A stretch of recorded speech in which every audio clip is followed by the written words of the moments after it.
ఇటీవల జరిగిన ఎన్నికల్లో జగన్ ఓడిపోయినా రక్త చరిత్ర రాస్తూనే ఉన్నాడని నారా లోకేష్ ఆగ్రహం వ్యక్తం చేశారు. కర్నూలు జిల్లా బొమ్మరెడ్డిపల్లె టీడీపీ నేత గౌరీనాథ్ చౌదరి దారుణ హత్యపై లోకేష్ తీవ్ర ఆగ్రహం వ్యక్తం చేశారు.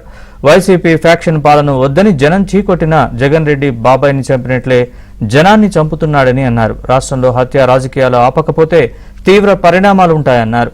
గౌరీనాథ్ చౌదరిని హత్య చేసిన నిందితులను వదిలే ప్రసక్తే లేదన్నారు. గౌరీనాథ్ కుటుంబానికి టీడీపీ అండగా ఉంటుందన్నారు. వైసీపీ ఫ్యాక్షన్ దాడులకు చెక్ పెడదామని, శాంతి భద్రతల్ని కాపాడదామని పిలుపునిచ్చారు.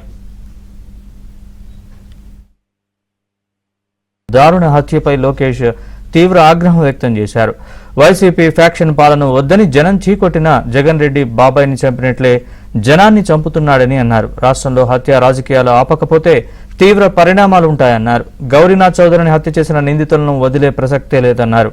గౌరీనాథ్ కుటుంబానికి టీడీపీ అండగా ఉంటుందన్నారు. వైసీపీ ఫ్యాక్షన్ దాడులకు చెక్ పెడదామని, శాంతి భద్రతల్ని కాపాడదామని పిలుపునిచ్చారు.